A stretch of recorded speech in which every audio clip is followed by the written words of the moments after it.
Hello guys, good evening. Magandang gabi po sa inyong lahat. Naririnig niyo po ako? Check natin.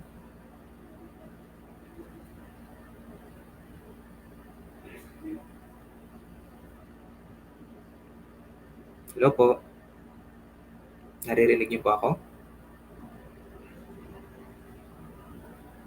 Ayan, mukhang may sounds naman.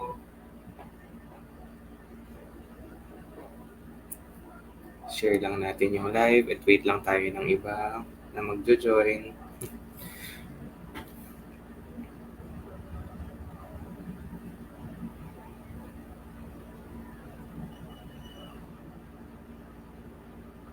Ayan. Hello po, magandang gabi po sa mga viewers natin.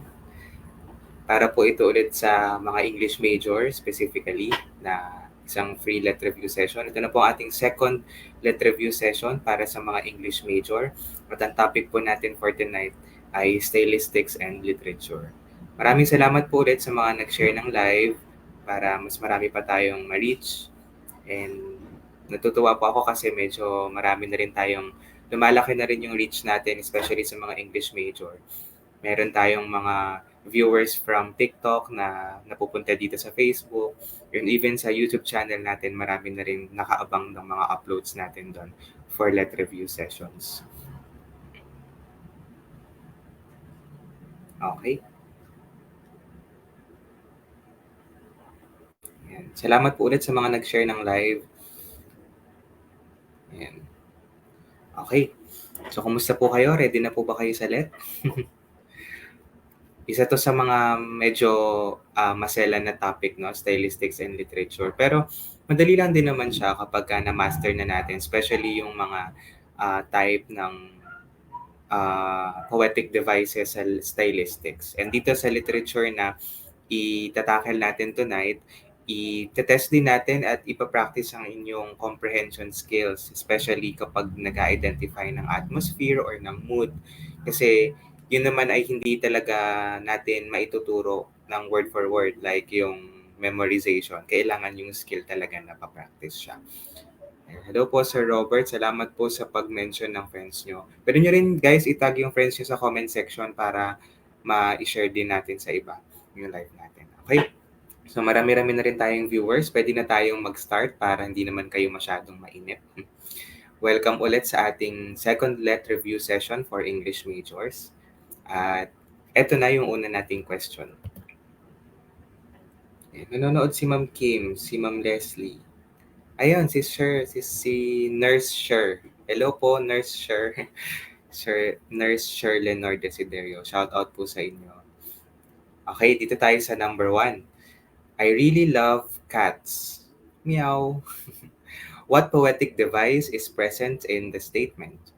We have A, hyperbole, B, metaphor, C, personification, or D, onomatopoeia. Pwede po kayong mag-comment kung gusto nyong mag-comment. Pero kung nahihiya kayo, pwede rin namang hindi. Pero kung magko-comment kayo, ma-appreciate po namin kayo. Hello po kay Sir Mark Anthony. Good evening po sa inyo. Nanonood din si Ma'am Janine. Hello Ma'am Janine. Congratulations po sa inyo. PT na kayo. Enjoy po kayo sa teaching internship. Good evening po Sir Alvin from Camarines Norte. Wow, maraming salamat po. May sagot na si Nurse Sher. Si Nurse Sher nagre-revision ng let, no? Magdo-double degree na po ba kayo, Nurse Sher? Letter D ang sagot ni Nurse Sher. Onomatopoeia. Ito si Ma'am Jean, meron na rin siyang sagot. Letter D. Ayan. Si Ate Janice nanonood din. Hello Ate Janice, shout out po sa inyo.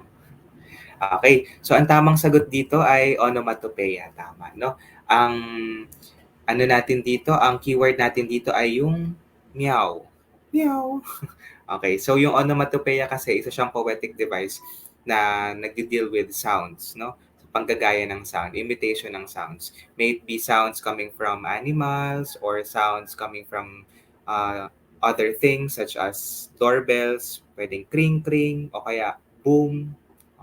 Basta pagtungkol sa tunog, onomatopoeia. So yan pang spelling ng onomatopoeia, no? Para hindi tayo nalilito. Onomatopoeia. Okay. Yung tatlong options, mamaya mai-discuss din naman natin yon, pero lipat muna tayo dito sa pangalawang tanong. Shoutout kay Ma'am Carla. Wow, congrats po ulit sa inyo, Ma'am Carla. Ko. Okay, dito tayo sa number 2. I will give everything to you. I will get the stars just for you. What poetic device is present in the statement? We have hyperbole, metaphor, personification, or onomatopoeia.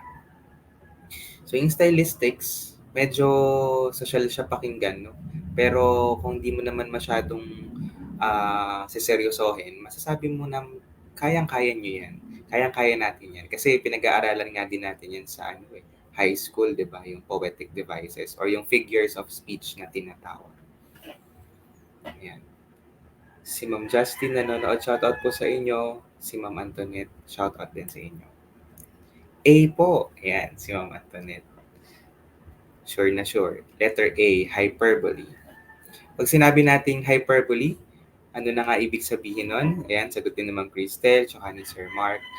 Pag sinabi nating hyperbole from the word hyper, no? Parang yun na lang yung keyword natin doon, sinosobrahan, exaggerated. Tama si Ma'am Jenny, no? Hyperbole, exaggerated. Kaya ang sagot dito ay hyperbole. Saang part yung nagkaroon ng exaggeration? Doon sa yan, yung everything, no? Kasi di naman niya kayang maibigay din lahat, lalo na yung stars. I will get the stars just for you. Ako, niloloko lang kayo niyan. Hindi naman kayang ibigay ang stars para sa inyo. Exaggeration, hyperbole. Okay, so tandaan natin, pag exaggeration, hyper, no? Hyperbole. Pagka naman onomatopoeia, sounds. Sounds siya. Pag personification, yung binibigyan mo ng buhay yung isang non-living thing. Halimbawa, yung the trees are dancing or the stars or the birds are singing. No? Hindi naman sila kumakanta, hindi naman sila mga tao, pero nagkakaroon sila ng action. For metaphor naman, kabisado nyo na rin po yan English majors, merong comparison ng two different things na pinag-uugnay. No? For example, you are a star. Kahit na tao ka, sinasabi mo na star siya para mag-convey ka ng other meaning. Okay, malinaw po tayo dyan. Dito tayo sa next set ng poetic devices. She sells seashells by the seashore. What poetic device is present in the statement? We have assonance, alliteration, anaphora, or epiphora. Lagyan natin yung ni Ma'am Janine dito. Ayan. Hyperbole, exaggerated. Para matandaan natin siya. Nanonood din si Joshan. Hi Joshan, shoutout sa iyo. Hi Ma'am Roseanne, good evening po. Ayan. May sagot na ba kayo dyan sa 3? Yan ay isang kind ng tongue twister, no? She sells seashells by the seashore. What poetic device is present in the statement?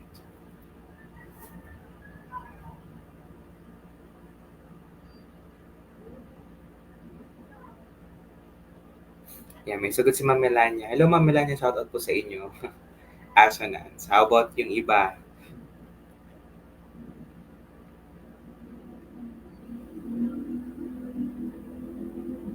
Yan.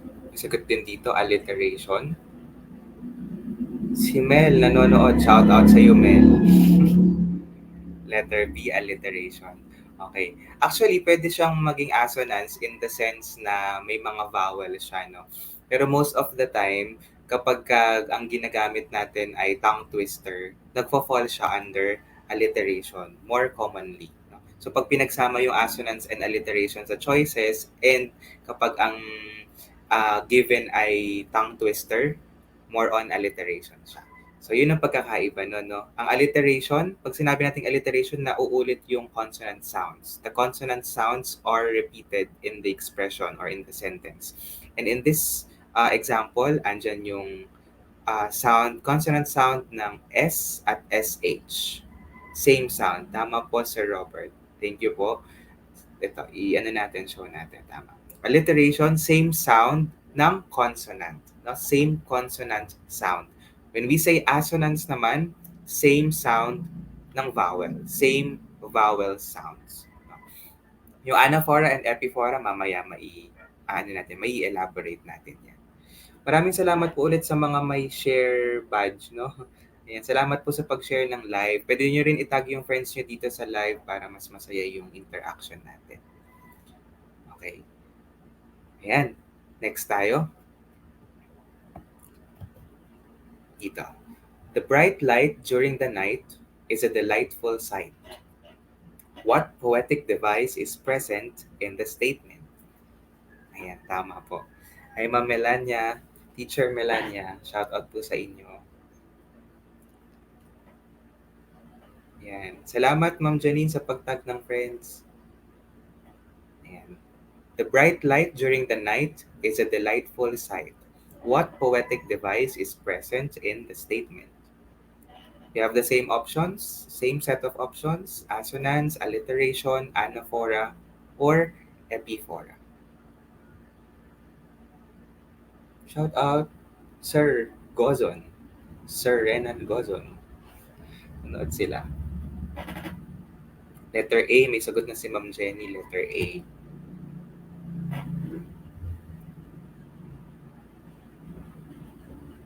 Ayan.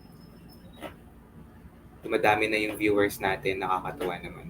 Nung nag-prof ed tayo, umabot tayo ng halos more than thousands of views.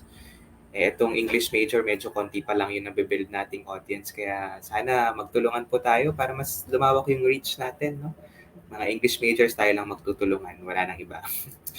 Okay, ang tamang sagot po dito ay assonance. Dahil ang assonance naman, same vowel sounds. Repetition of same vowel sound. At dito, ang vowel sound dyan ay yung I. Yung diphthong na I. Bright, light, night, delight, sight. So yun, nauulit yung vowel sound. Again, pag vowel sound, assonance. Pag consonant sound, alliteration. So, madali lang isipin. Isipin nyo na lang yung aso, ang tunog niya, aw, aw. Aw, aw. So, medyo vowel yun. Diba? Aw, aw. Pag alliteration naman, maraming consonant yan, bilangin nyo. Double L na kaagad. No? So, pag assonance, double S din. Pero basta yun, pag assonance, vowel. Pag alliteration, consonant. Okay, dali lang yun. Pwede nyo na siyang i-note. Kabisado naman na natin yan basta English majors. Yan. Salamat po, Ma'am Gladys, sa pag-tag ng friends nyo kay Ma'am Jewel. Kapangalan nyo po yung mother ko, Ma'am Gladys. Okay, dito tayo sa number 5, same set of options. Meron na lang tayong konting natitira na pamimilian. So we have government of the people, by the people, for the people. The repetition of the people is an example of which poetic device? We have assonance, alliteration, anaphora, or epiphora. Shout out sa'yo, Gian Daniel Romero. Nanonood ka. Hi, Zara. Ay, si Zara, nanonood din siya. Hi, Zara. Tama po. Tama po, Teacher Melania. Siyempre po. Si Zara ay isa sa mga mahusay kong student nung nag-teaching internship ako. Si Zara. Okay. Letter C, may sagot si Ma'am Jenny. Letter C, anaphora. How about the others? May hula ba kayo? May guess ba kayo?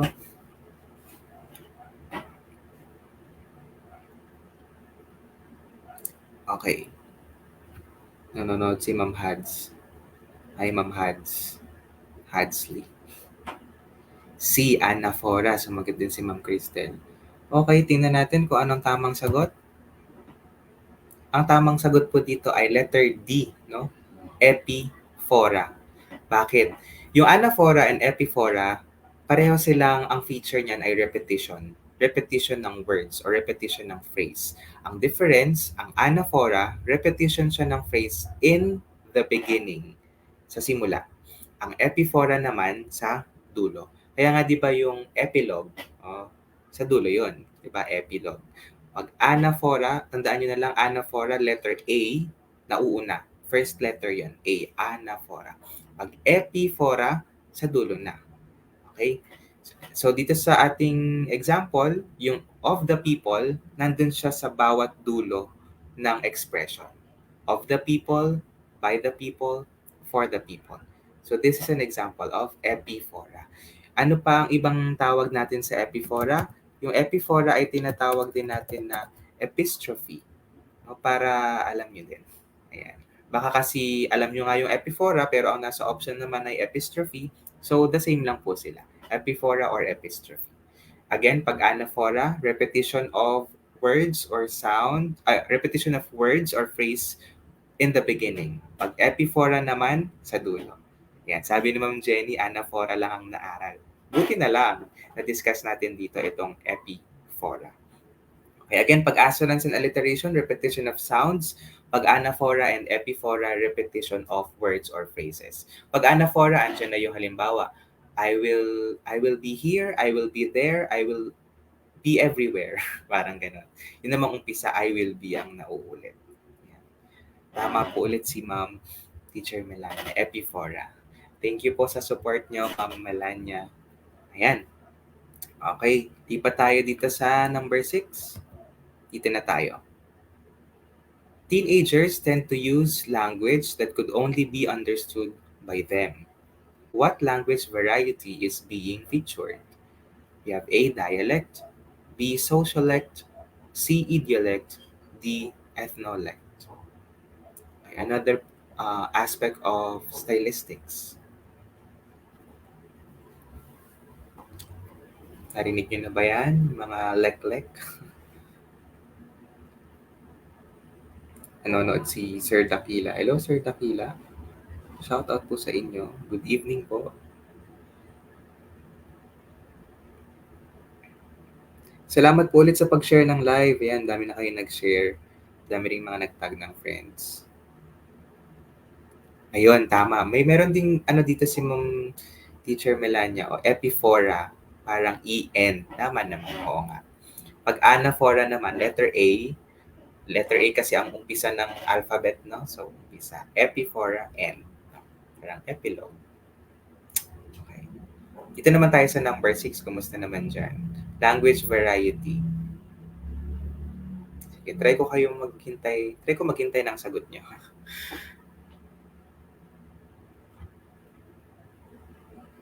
Meron ba?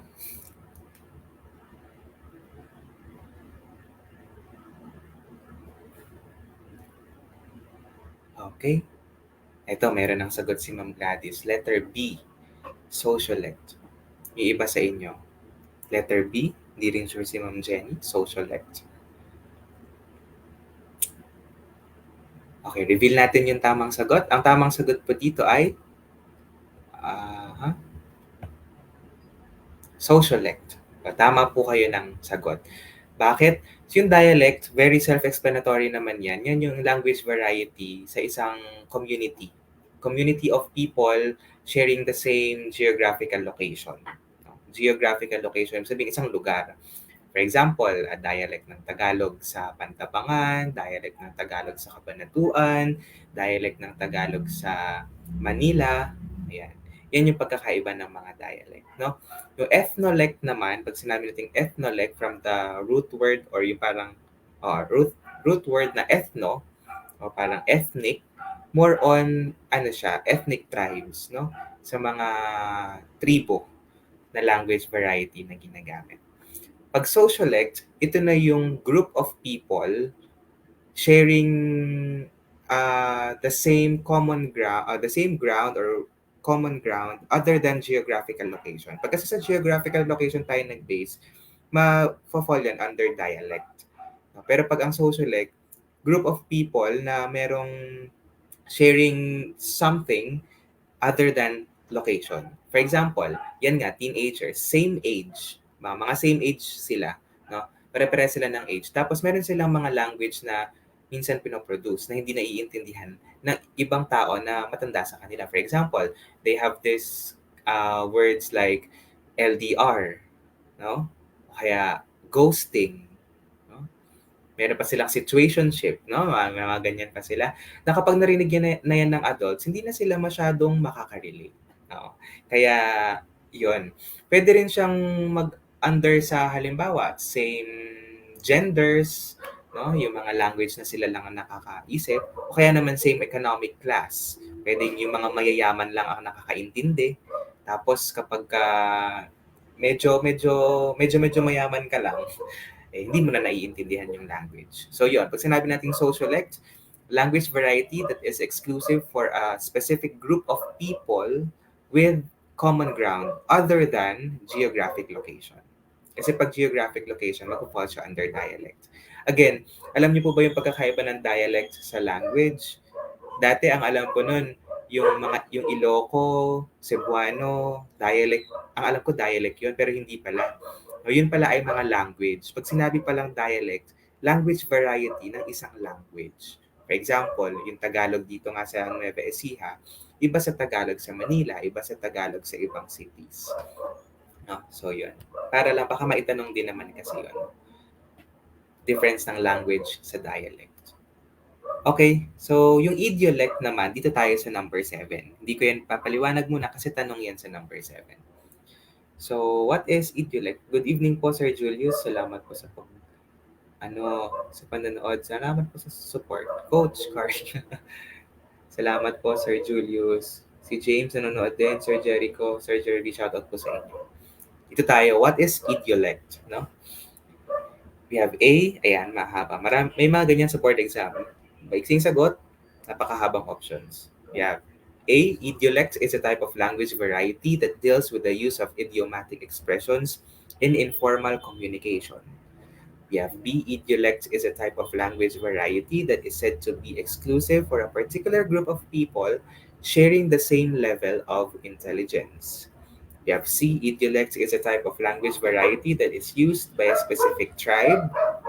Or D, language variety that features the uniqueness of an individual when getting involved in a communication.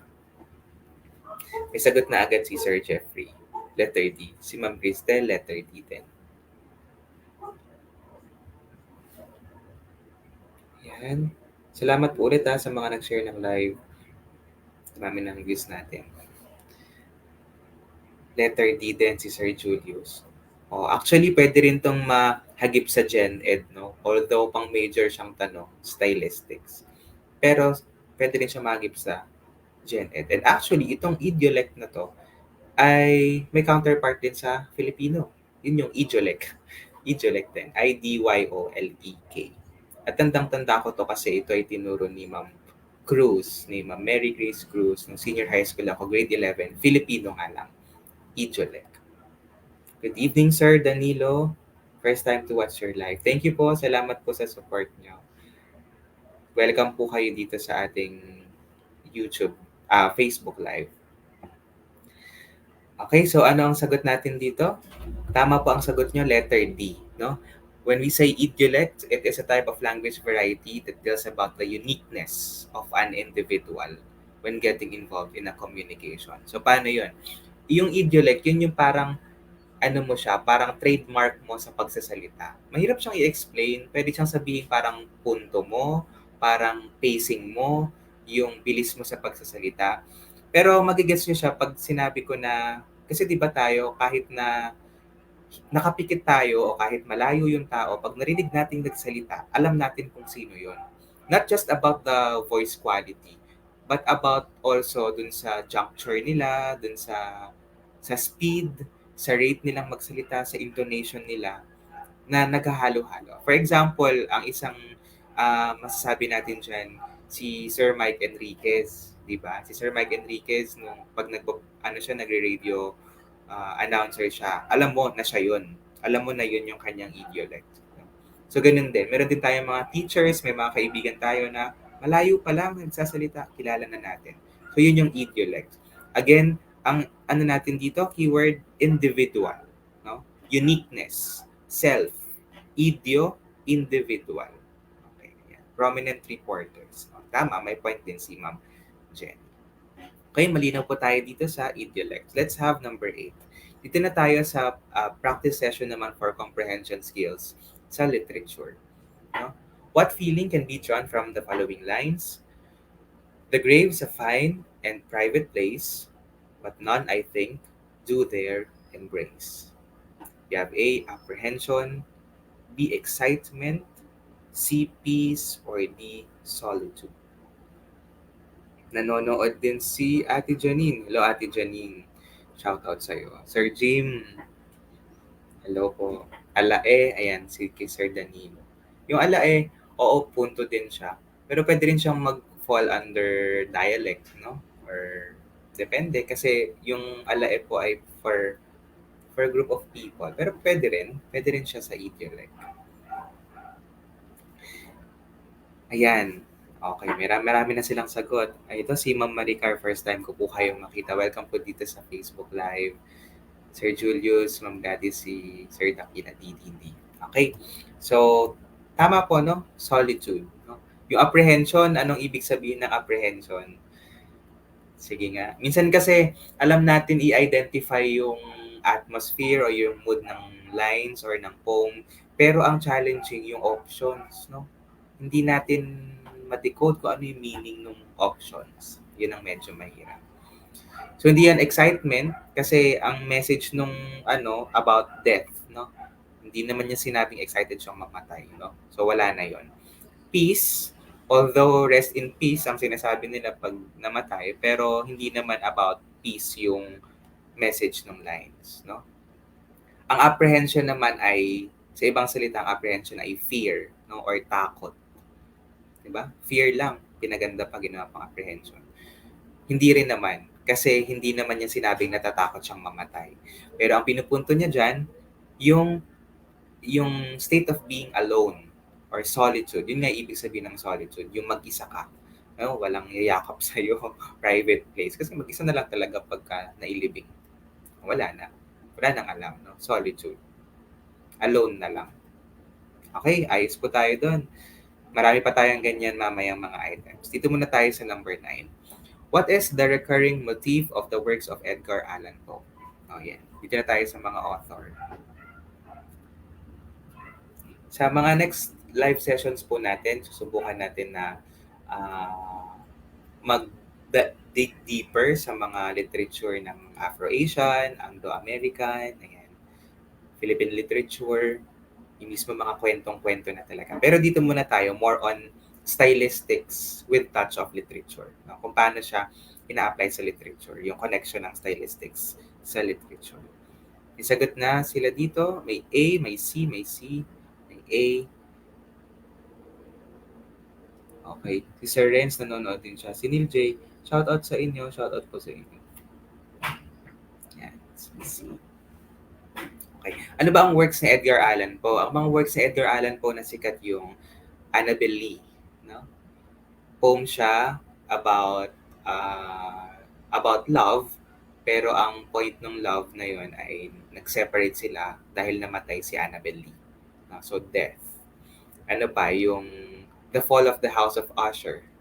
Diba? Na about ano din siya, mystery, about parang medyo may pagka horror type na story din siya. Tama, horror stories, detective stories. At sa ibang salita, ang horror stories or detective stories ay Gothic. So letter C. Letter C po ang sagot dito. Kasi pag sinabi nating Gothic, yun about death, about horror, about terrifying stories, detective, mystery, no? Gothic. At yan ang recurring motif ni Edgar Allan Poe. Pagka nakakatakot na stories, na poems, si Edgar Allan Poe na yun. Yung pastoral life, sa ibang salita ang pastoral, rural. No po? Rural. Pastoral. Kasi yung, di ba sa Tagalog, yung nagpapastol ng tupa. Yung tupa, pastol ang tawag sa shepherd, di ba? Pastol. So, rural, bukid, bukirin, no? So, yung pastoral life and nature, more on the same yan. Kaya talagang alis na yan sa options natin. And between superstitions and Gothic, Gothic ang Edgar Allan. Tama po, Sir Danilo. Ayan. Okay, let's have number 10. Dito tayo. Which had the most impact on Philippine literature during the Spanish colonization period? You have education, you have language, folk songs, or religion.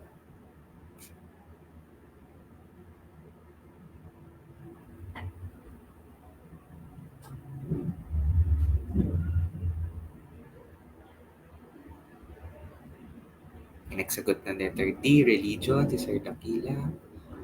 Si Ma'am Gladys, letter D. Si Ma'am Janine, letter D.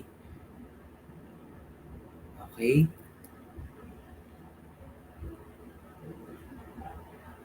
Letter D, si Sir Danilo, si Ma'am Jenny, si Ma'am Jean. Hi Ma'am Jean Antoinette, shout out po sa inyo. Salamat po sa panonood ng live natin. Hopefully po makatulong, no? Dami na tayong mga bagong viewers.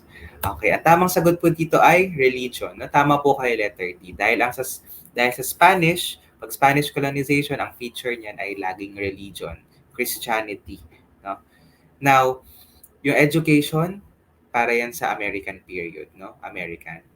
And even the language, the English language. Kasi yung Spanish language, hindi naman yan tinuro during Spanish colonization. So pag sinabing language, ano na yun? Matic na yun na English language ang tinutukoy doon. Pag-aaral ng ibang wika. Eh yung Spanish, di naman natin inaral yun. Dahil hindi naman yung tinuro ng Spanish, ng Spaniards sa atin. Folk songs from the word folk, di mga ano yan, yung tawag dito, yung natural, innate na sa kulturang Pilipino, no? So hindi siya nagkaroon ng influence from colonizers. So Spanish, religion. Happy review, Sir Carl. Thank you, Sir Denzel. Ano nga natin to? Show natin yan. Pinaglaruan niya yun. No? Okay, let's have number 11. Tuloy natin. Dito na tayo. Which is true about the Philippine literature before the Spanish colonization. We have letter A. It strongly revealed the injustice of the Spaniards. It emphasized the power of education. It showed the early traditions and culture of our ancestors. Or D. It was highly influenced by religious beliefs. Okay. Happy review. Happy ba kayo? Oo naman, happy.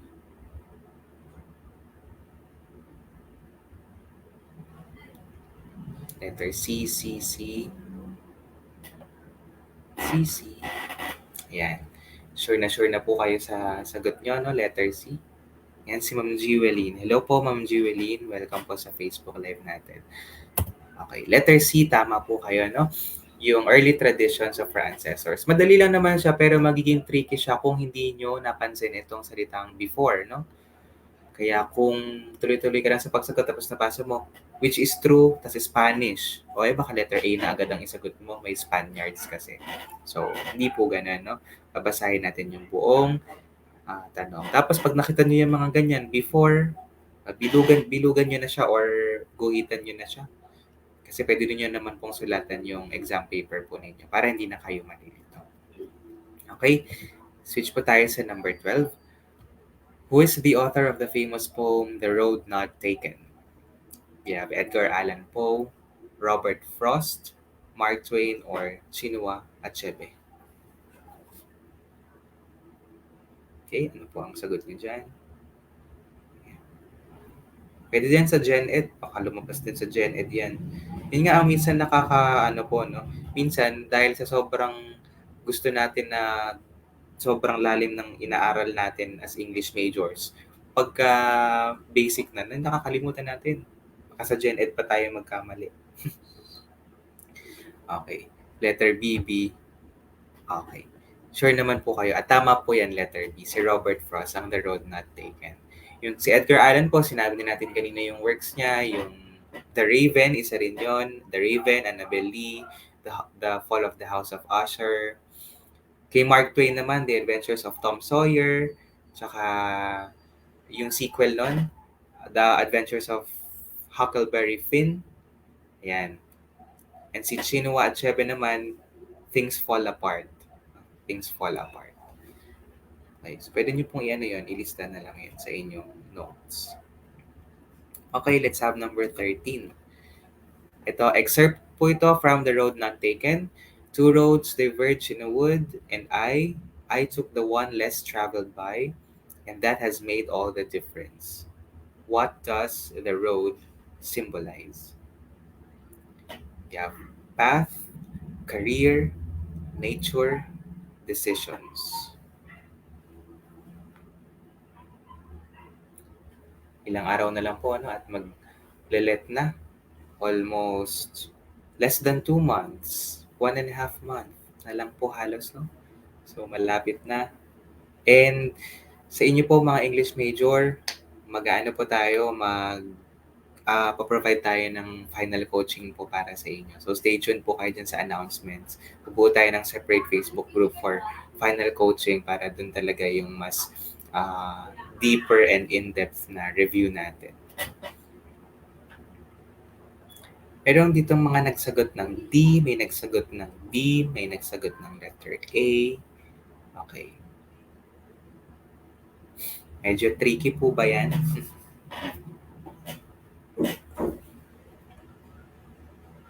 Okay. So, ang unang-una nating titingnan dyan ay yung tanong, no? What does the road symbolize? Symbolize. So, ibig sabihin, hinahanap ng tanong, hindi yung literal interpretation natin for the word road, kundi yung symbol niya or yung sinisimbolize niya throughout the poem. Okay, yung connotation. Tama. Tama po yun, Ma'am Jenny. Yan. Si Ma'am Jenny, loyal viewer natin to sa live eh. Taga saan po ba kayo, Ma'am Jenny? Anong ano nyo po, city or province nyo? Okay, so reveal natin yung tamang sagot, no? So ang tamang sagot po dito ay letter D, decisions. Kasi yung path, literal ano siya, literal transcription siya or literal interpretation siya ng salitang road kasi ang road naman talaga ay path. Now, yung career, pwede siyang tumukoy din talaga sa road. Pwede mo sabihin na tinake ni Robert Frost yung career na hindi masyadong pinopursue ng iba. Pero doon kasi sa poem, hindi lang siya specifically for career. Hindi lang siya for career tumutukoy. Kundi sa, in general, in broader sense, sa decisions. Ano man yung aspect ng buhay mo. May it be in your career, may it be in your love life, or may it be in your education, or whatever aspects of your life. Pag sinabi kasi natin decisions, yung word na decision, broad yun, no? It encompasses different aspects of your life. And for this type of excerpt, for this type of poem, yung road ay nagko-connote siya ng decisions. No? So, yun ang sinisimbolize ng road not taken. So, wag po kayo magpapalito dun, ha? Symbolize. Ang sinisimbolize ng road sa the road not taken ay yung decision. Ibig sabihin, yung mga decision niya, ng speaker, ay kakaiba sa expected ng mga tao sa kanya. Or kakaiba sa conventional decisions na ginagawa ng ibang mga tao. Taga Bicol, si Ma'am Jenny. Hello po sa inyo. Layo ng narating natin. Okay po sa inyo? Malinaw po yun? Okay. Let's have number 14. Ayan. Dito tayo. We live as we dream alone. While the dream disappears, the life continues painfully. What is the message of this line from Joseph Conrad's Heart of Darkness? Oh, hindi nyo alam yung literary piece na yun, no? Ganyan sa board exam. Sa board exam, kung ano yung mga hindi mo naaral na literature, na literary piece, silang naglalabasan. Buti nga dito, i-analyze lang natin yung line, di ba? E pag doon, tinanong kung sinong author nun, or kung anong period, anong era yun pinablish, wala na. Hula-hula na lang. Okay, letter A, we continue living despite the pain from disappointments. Or B, we could achieve our dreams if we help one another. Our dreams change as we suffer identity crisis. Or D, we live to dream and we dream to live. Ganda pakinggan lahat, no? Tama naman talaga yan lahat. Isolatedly speaking.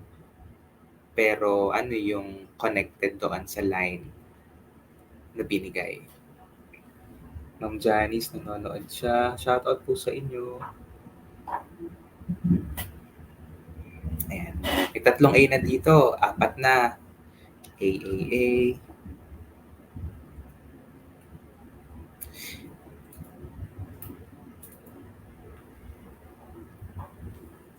Okay.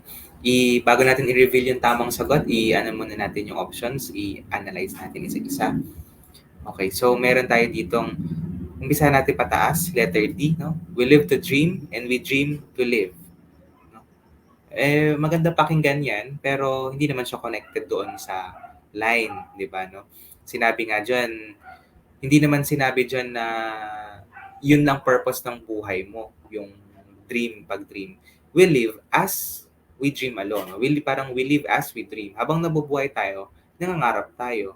Pero hindi sinabing nabuhay tayo para mangarap. Malayo, tama sabi nga ni Sir Danilo. Sa letter C naman, our dreams change as we suffer identity crisis. Wala naman sinabi diyang nagsishift siya ng dream, no? So, ayan, parang tayo, hindi tayo nag-shift. Mga nag-etok tayo, tinag-post natin hanggang dulo. We have letter B. We could achieve our dreams if we help one another. Tama naman yon. Baka maisip nyo, dream alone, no? Tapos, naging painful kasi alone lang siya. Pero hindi, ang ibig sabihin niya, hindi yung alone kang nangangarap, no? Ibig sabihin nun, parang yun na lang yung nasa isip mo lagi, yung dream mo. We dream alone. Hindi ibig sabihin na dahil dun sa may punctuation mark niya, no? Hindi ibig sabihin nun na nangangarap ka ng mag-isa. Sabihin nun, parang ang buhay mo parang nakasenter lang sa pangarap. At kaya ang tamang sagot dyan, tama po kayo, letter A. Kasi yun na rin yun eh. Nakalagay na dyan, while the dream disappears, the life continues painfully. Though wala yung salitang dream dun sa letter A, pero the word dream has been substituted by the word disappointments. No? Kasi yun din naman yun. Kapag yung dream na disappear, it causes disappointment. Ayun na rin yun. We continue living despite the pain from disappointments. Tama naman po yun, no? Totoo naman yun. Pero hopefully sa board exam, di tayo ma-disappoint. Sana lahat po tayo makapasa. Okay, so malinaw po yan. Dito na tayo sa number 15. Actually, ito na yung last item natin. Blossoms on the pear and the woman in the moonlight reads a letter there. Again, what atmosphere is being portrayed in the lines above? We have A, tranquility, B, empowerment, C, melancholy, or D, romance.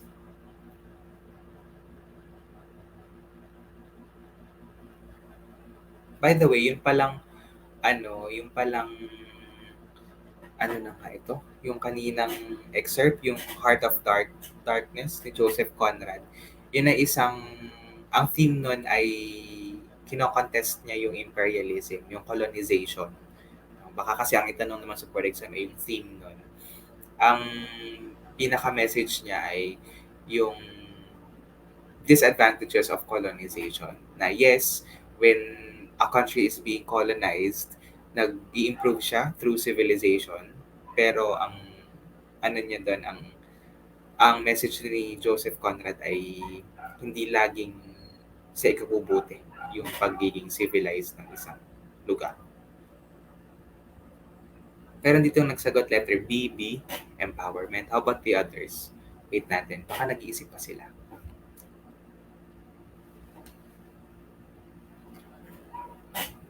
Yan, malalalim ba yung salita? Tranquility, melancholy. Baka nag-search pa kayo sa dictionary kung ano ibig sabihin. Yan nga yung talagang challenge. Minsan yung term, yun ang hindi natin alam. Kaya dapat talaga wide reader. Alam niyo yung mga synonymous words. May nagsagot din si Sir Danilo letter T. By the way, ito ay isang para siyang poem ni Yosa Buson. Yan ang writer niya, Yosa Buson.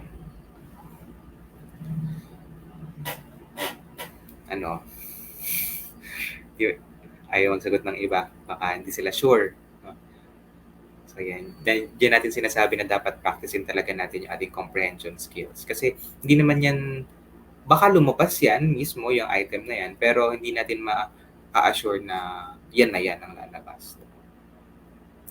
Okay, ang ibig sabihin ng tranquility, state of being calm, kalmado, no? Peaceful. Okay? Pag sinabi naman nating melancholy, depressed, sad, lonely. Yung empowerment, alam niyo naman na yan. Romance, alam niyo na. So siguro, kung nakita kayo ng woman, empowerment. may babae. Pero ang samang sagot po dito ay romance. Bakit? Kasi from the word blossoms, no? Yung blossoms, yung paggagamit ng salitang blossoms, tapos yung setting niya na nasa moonlight, imagine natin dyan, tapos yung isang babae nagbabasa siya ng letter, it's about romance, no? Especially, at ang pinaka nag-lead dyan sa romance ay yung talagang blossoms, no? Blossoms on the pear. Okay? So, yun. Kailangan marunong tayo mag-spot ng mga symbolical, no? Symbolical words kung saan siya magpo-portray na o saan siya magpo-fall na atmosphere. So, yan po ang tamang sagot, romance. Okay, bitin ba kayo sa 15 items? Dito na tayo nagtatapos sa ating free let review session. Promise sa final coaching na magpe-prepare tayo ng maraming items para mas maging in-depth talaga yung review sessions natin. And stay tuned kayo dyan pag gumawa na tayo ng Facebook group na exclusive yan and limited lang. No? Limited lang yung number ng i-accept natin sa final coaching para hindi naman tayo masyadong maano. So, unahan na lang tayo sa unang makakita po sa inyo. So, tag nyo na rin yung friends nyo para lahat tayo makapagtulungan din. No? Okay. Maraming salamat po ulit sa inyong lahat. At sa susunod po na ating let review session, pwede nating itry ulit ang Prof. Ed. O kaya naman pag nag-major din tayo, I promise kung hindi tayo more on grammar, maglalagay tayo ng review for literary pieces from different countries and from different regions of the world. No, yung Anglo-American, Afro-Asian, mga ganyan. English, British, yan. Yung talagang mga characters na yung babasahin natin. Okay, maraming salamat po ulit sa panonood ng ating live. Thank you po sa inyo, sa lahat ng nag-share ng live. Pwede nyo pong balikan ito dito sa Facebook page and i-upload din naman natin ito sa ating YouTube channel, Carl Season. Yun. Salamat sa mga nanggaling pa sa... Yung iba nanggaling sila ng Instagram, yung iba nanggaling ng TikTok kasi nag-upload din tayo ng videos doon. And ayun, napunta sila dito sa Facebook page and welcome po kayo sa first time yung pag-attend ng ating let review sessions. So please share nyo din po ito sa inyong friends, no? Sir Dakila, maraming salamat po, Ma'am Gladys, Sir Danilo, Yakap, yan. Yakap po sa inyong lahat. Yan. Maraming salamat po ulit sa pag-attend and see you po ulit sa next let review session. Maraming salamat po. End na po natin yung live.